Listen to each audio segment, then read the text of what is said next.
Eli Turner never meant to send that message. His thumb was trembling from exhaustion, his phone screen cracked down the middle, and the baby crying in the background made every breath feel like a battle. "I'm sorry to bother you," he typed with slow, embarrassed taps, "but could you loan me $18? I need to buy formula for my daughter. I'll pay you back Friday." He thought he was texting his coworker Sam, the only person he trusted enough to ask. But exhaustion plays tricks on desperate minds, and when he hit send, the message flew into the phone number one digit off. One digit, one tiny mistake, and that mistake was about to change his entire life. Miles away, in a penthouse made of glass and silence, Alexander Reed, millionaire CEO, 32, brilliant, feared, respected but rarely understood, was staring at the blinking notification on his private phone. No one texted that number. Not employees, not relatives, not even friendships he pretended to maintain. He preferred distance. He built his empire on precision, control, and the vow he made at 17 after his mother died alone in a hospital he couldn't afford. He would never be poor, helpless, or vulnerable again. But now, as he read the shaky message from a stranger asking for baby formula money, something inside him cracked. He'd known hunger. He'd known begging. He'd known the heaviness of shame so thick it hurt to breathe. For a long moment, he didn't move. Then he typed back, "Who is this?" Eli's heart stopped when he saw the reply. He glanced again at the number and felt nausea rise. "Not Sam. Not even close. I'm so sorry," he typed quickly. "Wrong number. Please ignore. Sorry." He didn't expect another response. He expected the world to stay the same cruel place it had been for years. But the stranger texted again. "Do you really need formula money?" Eli stared at the screen, frozen between pride and fear. Pride lost. Fear remained. "Yes," he wrote, "but please, I'm not asking you." It was a mistake. The little apartment still smelled faintly of his late wife's lavender shampoo. She had died 2 months after giving birth. Heart complications, sudden, devastating, and medical bills that drowned them. Since then, Eli worked 2 jobs, slept 3 hours a night, and still couldn't keep up. His daughter, Lily, was the only thing keeping him alive. But tonight they had run out of formula, and he'd used the last diaper that morning. The grocery store closed in an hour. Another message, "What store are you near?" Eli frowned. "Sir, please, I don't want charity." "It was a mistake." "It wasn't a mistake," the stranger replied. "Just answer." Something about that tone, firm, absolute, leaving no room for argument, made Eli surrender. "Greenway Market on 12th. Stay there." The reply came instantly. 20 minutes. Eli blinked. "Sir, no, please, you don't have to," but the number had already gone silent. The baby began crying again, her tiny fist shaking in the cold air. Eli pulled her to his chest, kissed her forehead, and whispered, "It's okay, Lily. Daddy's trying." Wind whipped across the empty parking lot as Eli paced outside the store, Lily bundled in the only warm blanket they had left. Customers came and went, glancing but never seeing. His fingers had gone numb from the night breeze when a sleek black sedan rolled in, far too expensive to belong in a neighborhood like his. The back door opened, and a tall man in a charcoal coat stepped out, the kind of coat that cost more than Eli's monthly rent. His hair was perfectly styled, but his eyes were something else. Tired, older than his age, full of storms. "Eli Turner?" the stranger asked. Eli instinctively stepped back. "I didn't give you my name. You Venmo linked it," the man said softly. "You use your real name on your account." Eli flushed with embarrassment. He hadn't even thought of that. "Look, sir, whoever you are, thank you for coming. But this is too much. I shouldn't have. It's fine." The man held up a hand. "Let's go inside." Inside the store, the fluorescent lights buzzed overhead. The millionaire CEO picked up a cart, ignoring the stunned look from the clerk who clearly recognized him from magazine covers.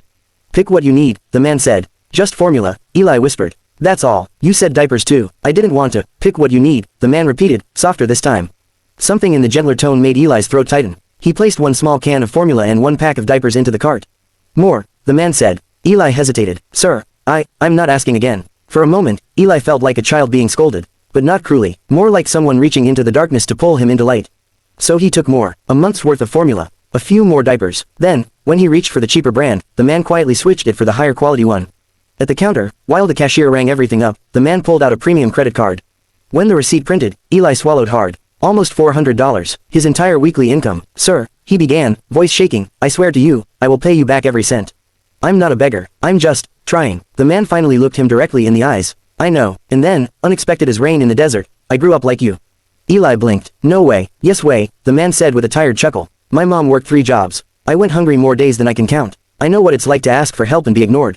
Eli felt something warm bloom behind his ribs. Shared pain, shared survival. They carried the bags outside. Eli buckled Lily into her stroller and wrapped her gently. "Thank you," he whispered. "You didn't have to come. I don't even know your name." "Alexander," the man replied. "Alexander Reed." Eli froze. That Alexander Reed, the man who owned half the tech companies on the West Coast. The man whose face appeared on CNBC every other week. "You're joking," Eli breathed. "No." Alexander smiled, and for the first time, it looked real. As they stood in the parking lot, Lily began giggling suddenly, soft, bubbly laughter, her tiny hands reaching out. Alexander's expression changed in an instant. His breath hitched, his eyes softened dangerously. "May I?" he asked. Eli nodded. Alexander touched the baby's hand, and something unfamiliar, almost sacred, passed across his face. Eli didn't know Alexander's history yet. He didn't know that Alexander had lost a newborn son 5 years ago after a devastating medical complication. He didn't know that Alexander's marriage had collapsed under the weight of grief. He didn't know that the sight of a tiny baby giggling revived a piece of his heart he thought was permanently dead.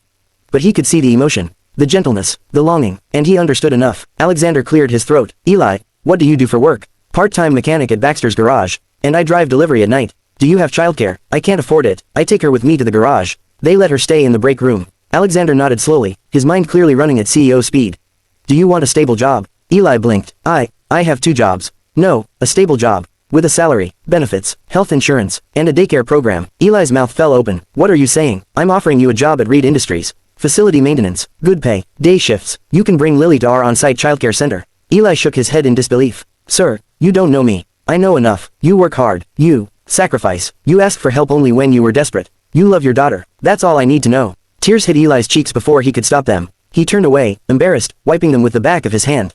I'm sorry, he whispered. I don't mean to cry. Cry, Alexander said quietly. You've earned it. Lily giggled again, as if blessing the moment. For a long time, they stood in the cold, 2 men from opposite worlds, bound by something that didn't care about money, status, or circumstance, humanity.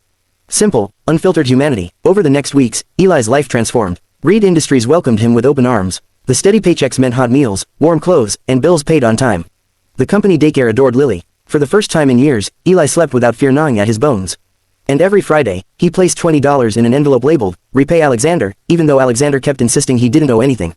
One afternoon, after work, Alexander approached him in the hallway.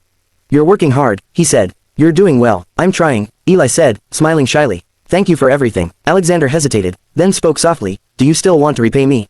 Eli nodded earnestly. Of course, a promise is a promise. Alexander took a deep breath. Then do one thing for me. Eli looked up. Anything. When you see someone struggling, Alexander said gently, and they ask for help, don't look away. Eli felt the words settle into his heart like a vow. I won't. Months passed. Spring melted winter. Flowers replaced cold winds. And Eli, now stronger, steadier, happier, stood at the grocery store one evening with Lily in her stroller.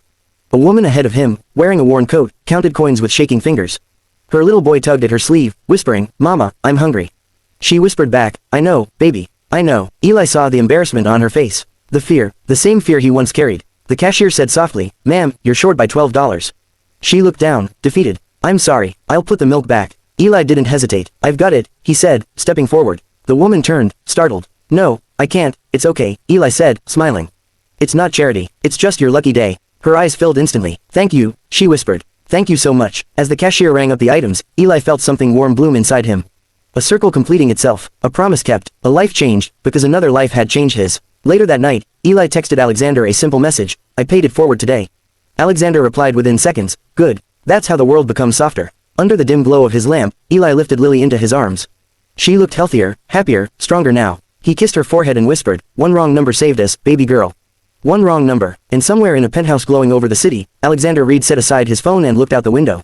For the first time in years, he didn't feel alone. Because sometimes the smallest collision of lives, the wrong text, the wrong number, the wrong moment, turns out to be the miracle that saves us all.